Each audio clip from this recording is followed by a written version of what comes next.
Hello everyone, welcome to the channel Priya career zone. Friends, आज के video में polity का एक मोस्ट इम्पॉर्टेंट टॉपिक को डिस्कस करेंगे। टॉपिक का नाम है संविधान। ये इसका सेकंड पार्ट है। अगर आप लोगों ने फर्स्ट पार्ट नहीं देखा है तो डिस्क्रिप्शन बॉक्स में उसकी लिंक है, आप वो वीडियो भी ज़रूर देख लें। संविधान एक ऐसा टॉपिक है जिससे आपके आने वाले हर एक एग्ज़ाम में क्वेश्चन पूछे जाते हैं, तो आप वीडियो को कंप्लीट देखिएगा। और चैनल पे नए हैं तो प्लीज़ चैनल को सब्सक्राइब कर लें और इस वीडियो को अपने फ्रेंड्स में और अपने स्टडी ग्रुप में ज़रूर शेयर करें। तो चलिए वीडियो को स्टार्ट करते हैं। आज का फर्स्ट क्वेश्चन है, संविधान को किस भाषा में लिखा गया था? तो संविधान को अंग्रेजी भाषा में लिखा गया था। सेकंड क्वेश्चन है, किसकी अध्यक्षता में संविधान का हिंदी में अनुवाद किया गया था? तो संविधान का जो हिंदी में अनुवाद किया गया था वो किया गया था डॉक्टर राजेंद्र प्रसाद की अध्यक्षता में। संविधान को किसने सजाया था? तो संविधान को जिसने सजाया था वो है नंदलाल बोस और उनकी टीम ने।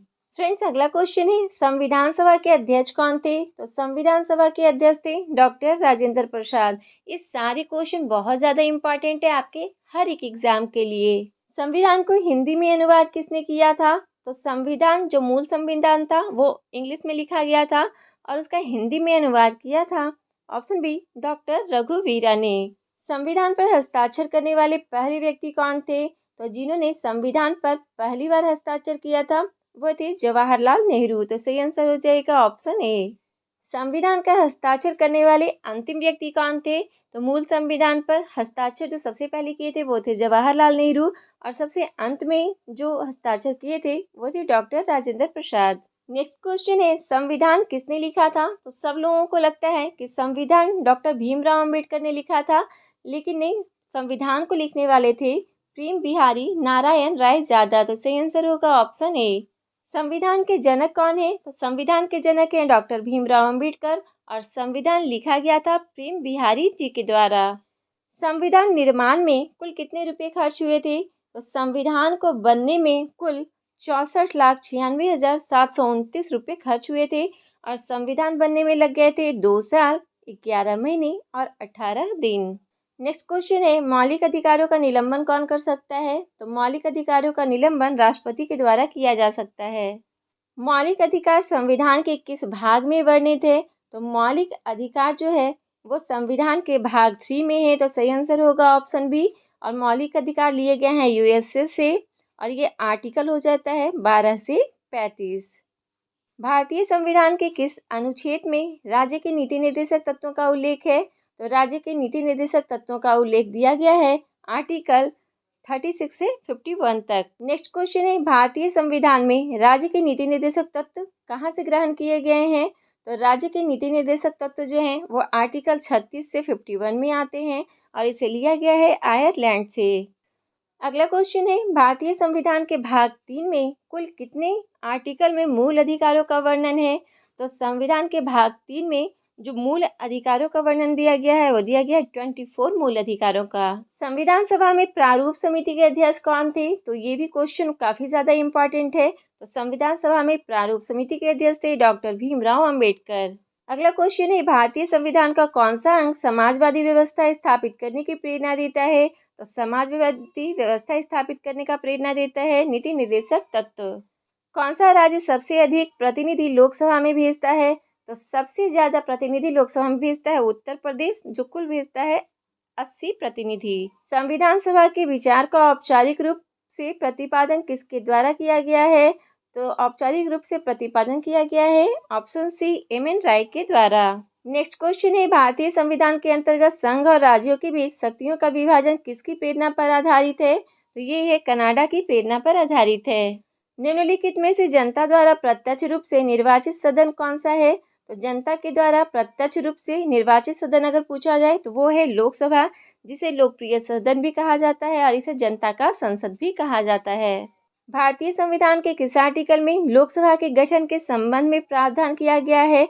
तो लोकसभा के गठन के संबंध में प्रावधान किया गया है ऑप्शन सी उपयुक्त दोनों, मतलब आर्टिकल 81 में, आर्टिकल 331 में।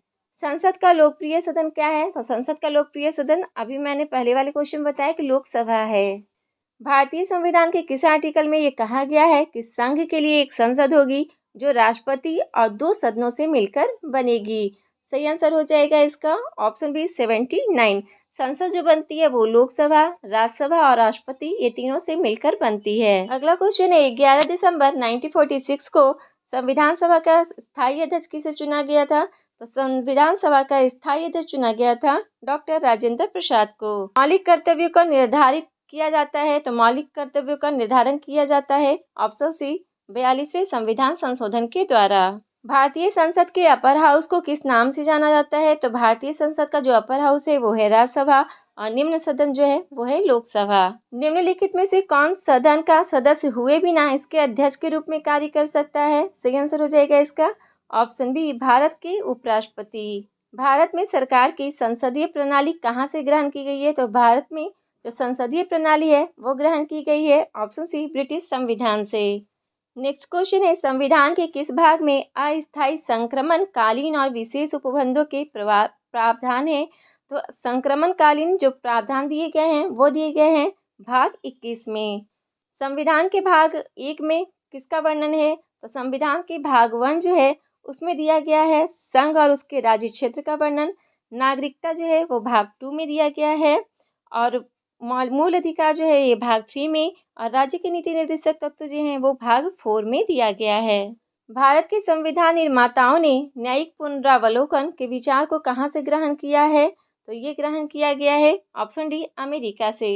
भारतीय संविधान में समवर्ती सूची का अवधारणा कहाँ से ली गई है? तो समवर्ती सूची की अवधारणा ली गई है ऑप्शन बी ऑस्ट्रेलिया से। अगला क्वेश्चन है संविधान के संरक्षक के रूप में सर्वोच्च न्यायालय का अधिकार विश्व के किस संविधान से लिया गया है? तो सर्वोच्च न्यायालय का अधिकार जो है वो लिया गया है अमेरिका के संविधान से। संविधान सभा के गठन की मांग सर्वप्रथम 1895 में किसके द्वारा प्रस्तुत की गई थी? तो ये प्रस्तुत की गई थी ऑप्शन डी बाल गंगाधर तिलक के द्वारा। बाल गंगाधर तिलक के द्वारा संविधान सभा के गठन की मांग की गई थी 1895 में। नेक्स्ट क्वेश्चन है लोकसभा का चुनाव लड़ने के लिए इच्छुक व्यक्ति की न्यूनतम आयु कितनी होनी चाहिए? तो लोकसभा का चुनाव लड़ने के लिए कम से कम आयु होनी चाहिए 25 वर्ष। भारतीय संविधान में उल्लिखित स्वतंत्रता, समानता और बंधुता के संकल्प किससे प्रेरित है? तो ये प्रेरित है ऑप्शन ए फ्रांस के संविधान से। राज्यसभा को स्थायी सदन कहते हैं क्योंकि तो राज्यसभा को स्थायी सदन इसलिए कहा जाता है क्योंकि राज्यसभा को विघटित नहीं किया जा सकता है। नेक्स्ट क्वेश्चन है राज्यसभा में प्रतिनिधित्व होता है? तो राज्यसभा में प्रतिनिधित्व होता है राज्यों का और संघ शासित क्षेत्रों का। तो सही आंसर हो जाएगा ऑप्शन सी। नेक्स्ट क्वेश्चन है भारत का राष्ट्रपति होता है? तो भारत के जो राष्ट्रपति होते हैं वो राज्य का संवैधानिक अध्यक्ष होते हैं। राज्य का कहने का मतलब है कि पूरे देश का। भारत में कलेक्टर का पद औपनिवेशिक शासन ने उधार कहाँ से लिया है? तो कलेक्टर का पद जो है वो लिया गया है ऑप्शन है इंग्लैंड से। एक कल्याणकारी राज्य के निर्देश आदर्श वर्णित हैं। सही आंसर होगा ऑप्शन ए राज्य के नीति निर्देशक तत्वों में। भारतीय संविधान के अंतर्गत मूल अधिकारों का संरक्षक कौन है? तो मूल अधिकारों का संरक्षक है ऑप्शन सी न्यायपालिका। मूल अधिकारों पर आवश्यक प्रतिबंध लगाने का अधिकार किसको है? सही आंसर हो जाएगा ऑप्शन बी संसद को। कितने वर्षों तक लगातार बाहर रहने पर नागरिकता समाप्त कर दी जाती है? तो अगर आप भारत से बाहर रहते हैं तो आपकी नागरिकता समाप्त हो जाती है 7 वर्ष से ज़्यादा अगर आप भारत से बाहर रहते हैं। और ये कहा गया है भारतीय नागरिकता अधिनियम 1955 के तहत। संविधान सभा का प्रथम अधिवेशन कब हुआ था? तो संविधान सभा का प्रथम अधिवेशन हुआ था 9 दिसंबर 1946 को। संविधान निर्मात्री सभा में उद्देश्य प्रस्ताव किसके द्वारा प्रस्तुत किया गया है? तो उद्देश्य प्रस्ताव प्रस्तुत किया गया है जवाहरलाल नेहरू के द्वारा। भारत में उपराष्ट्रपति का निर्वाचन किया जाता है? तो उपराष्ट्रपति का निर्वाचन किया जाता है ऑप्शन डी संसद के दोनों सदनों के सदस्यों के द्वारा। विधि के समक्ष समता कहाँ से लिया गया है? तो विधि के समक्ष समता जो है वो लिया गया है अमेरिका के संविधान से। आज का लास्ट क्वेश्चन है भारत की संघीय व्यवस्थापिका को किस नाम से जाना जाता है? तो भारत की जो संघीय व्यवस्थापिका है उसे जाना जाता है संसद के नाम से। आपको ये वीडियो कैसे लगी आप अपना फीडबैक हमें कमेंट में ज़रूर दें।